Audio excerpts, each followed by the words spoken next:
अस्सलामुअलैकुम गाइस। आज हम एनोमर्स एंड एपिमर्स के बारे में डिस्कस करेंगे। ये भी ग्लूकोज के रिलेटेड ही टॉपिक है, कार्बोहाइड्रेट्स के रिलेटेड ही टॉपिक है।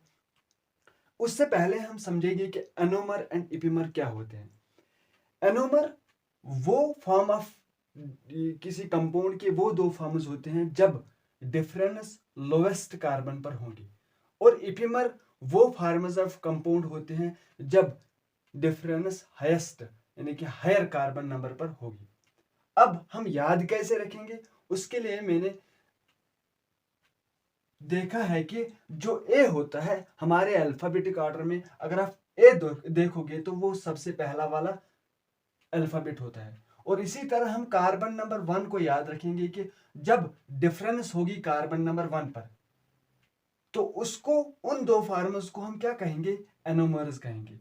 और हमारे पास एनोमर के दो फार्मर्स कौन से हैं ग्लूकोज में, these are alpha glucose and beta glucose. कैसे, मैं बताता हूं कि जब हमने कल डिस्कस किया है अल्फा एंड बीटा ग्लूकोज को, हमने देखा कि कार्बन नंबर 1 पर उसको डिफरेंस आ रही है OH ग्रुप में। OH ग्रुप में कार्बन नंबर 1 पर डिफरेंस आ रही है। अगर आप अल्फा ग्लूकोज की बात करेंगे तो अल्फा ग्लूकोज में नीचे की ओर OH होता है, नीचे की ओर OH होता है, और बीटा ग्लूकोज में ऊपर की ओर OH होता है। और इसके अलावा अगर आप देखोगे एपिमर्स क्या होते हैं, अगर आप ए के बाद 4 डिजिट जाओगे, 4 अल्फाबेट जाओगे, तो वो फोर्थ अल्फाबेट जो होता है, फिफ्थ अल्फाबेट यानी कि ए को छोड़कर 4 अल्फाबेट अगर हम जाएंगे तो ई आता है। फिफ्थ अल्फाबेट है लेकिन ए को छोड़कर ये 4 ही आते हैं।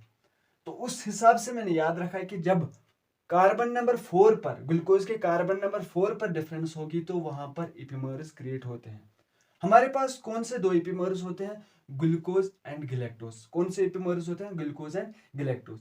ग्लूकोज की अगर हम बात करेंगे, यहां पर ग्लूकोज में अगर आप देखोगे तो ग्लूकोज में जो कार्बन नंबर 4 होता है वो नीचे की ओर OH होता है कार्बन नंबर 4 पर। लेकिन अगर आप गिलेक्टोज की बात करेंगे, ग्लूकोज एंड गिलेक्टोज में, ग्लूकोज में OH जो है वो नीचे की ओर होता है, लेकिन गिलेक्टोज में OH जो है वो ऊपर की ओर होता है। This is the difference between glucose and galactose. पूछा गया है, पूछा जाता है एग्जाम्स में, और इसके साथ साथ मैंने आपको एनोमर एंड एपिमर्स को भी डिस्कस किया है इस लेक्चर में।